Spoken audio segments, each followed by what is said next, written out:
Good morning students. Today we start speaker. आज हम speaker point को स्टार्ट करेंगे। In previous lecture we also discuss the types of output device and what is output device. इसके previous के lecture में मैंने आपको बताया था कि आउटपुट डिवाइस क्या होता है और आउटपुट डिवाइस के कुछ टाइप्स बताए थे। अब आप सोच रहे होंगे कि इन टाइप्स में सबसे पहले मॉनिटर बताया था, तो आज हम मॉनिटर नहीं, हम सबसे पहले आज स्पीकर स्टार्ट करेंगे। तो first we learn in English कि स्पीकर क्या होता है। सबसे पहले हम इंग्लिश में देखेंगे। A peripheral hardware device connected to a computer sound card that gives you sound output generated by the card.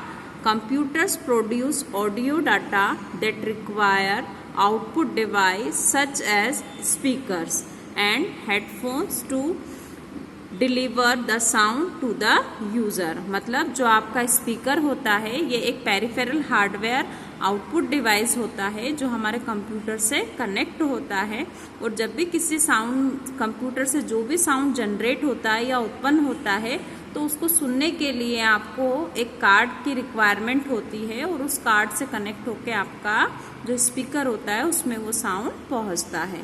इसी डेफिनेशन को पहले हम हिंदी में देखेंगे।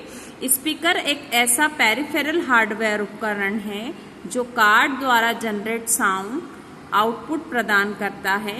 यह कंप्यूटर में साउंड कार्ड के द्वारा जुड़ा हुआ होता है। जैसा मैंने आपको ऊपर भी बताया कि जो आपका साउंड होता है वो कार्ड के थ्रू आपके स्पीकर में आता है, और यही साउंड कार्ड साउंड पैदा करता है।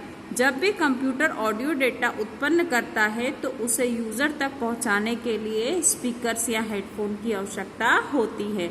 मतलब यदि कंप्यूटर से कोई साउंड निकलता है तो उसे यूजर के द्वारा किस ऑप्शन के थ्रू हम पहुंचाएंगे, तो उसके लिए एक साउंड कार्ड होता है। जो साउंड कार्ड आपका काय से जुड़ा हुआ होता है, स्पीकर से कनेक्ट करना होता है, और उसी के थ्रू वो ऑडियो या वीडियो का जो भी साउंड है या आवाज़ है, ध्वनि है या तरंगे हैं, तो उसको सुनने के लिए आपको किसकी रिक्वायरमेंट होती है? स्पीकर्स या हेडफोन की रिक्वायरमेंट होती है। ठीक है। अब next topic is how to work a speaker. It's depends upon following points. अब आपका स्पीकर कैसे काम करता है, तो आपका स्पीकर के काम करने की जो मेथड होती है या प्रोसेस होती है वो आपकी 3 पॉइंट्स पे डिपेंड करती है। It's depend on 3 point. First one is frequency. अब पहले इंग्लिश में डेफिनेशन देखेंगे। It identifies the speaker's voice range more or less and dislike it. Hindi में देखते हैं।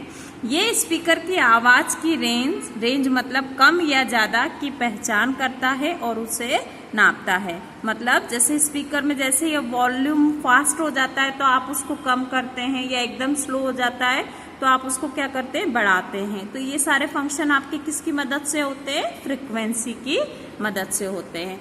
Second one is THD। पहले इसका फुल फॉर्म देखेंगे। Total harmonic distraction. Clear? This is implies the distortion of sound from the signal given by the amplifier। ये amplifier द्वारा दिए गए सिग्नल में से आवाज की विकृति को नापता है।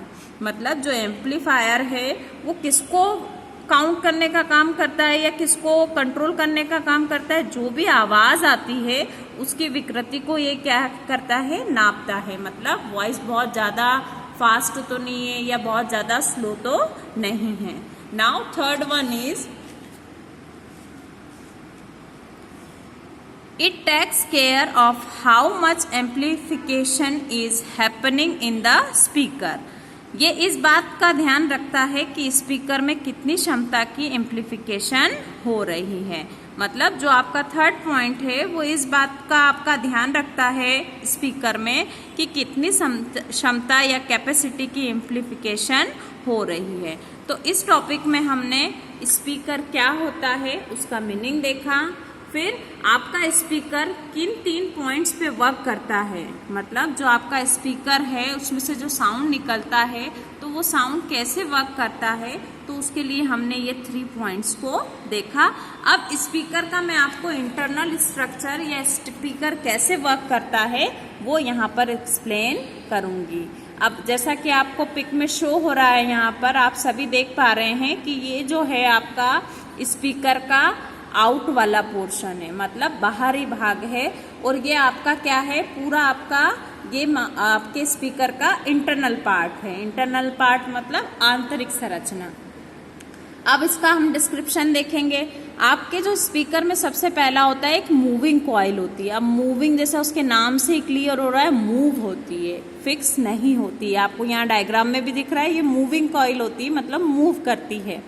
सेकेंड वन होता है आपका वॉइस फ्रिक्वेंसी कॉइल। ये क्या करती है, आपकी वॉइस को फ्रिक्वेंस करती है। Now third one is soft iron magnetic frame. आपकी जो स्पीकर का अंदर का पार्ट होता है उसमें एक सॉफ्ट आयरन की मैग्नेटिक फ्रेम होती है जो क्या करती है, इसको कवर करके रखती है, मैग्नेट की परत को।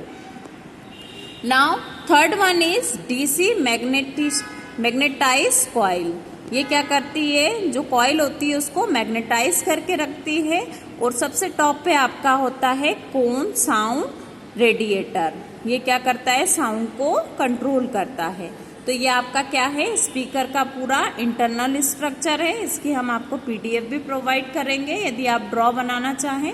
आपकी नितिन के नायक वाली बुक में भी ड्रॉ है, पर ये हमने आपकी जो एक्स्ट्रा हम आपको नोट्स देते हैं उससे ये ड्रॉ मैंने समझाया है। उस बुक में थोड़ा सा ड्रॉ अलग है, तो आप कंफ्यूज नहीं हो। आपको जो भी ड्रॉ अच्छा लगता है वो आप कॉपी में नोट डाउन कर सकते हैं। तो इस लेक्चर में हमने आउटपुट डिवाइस की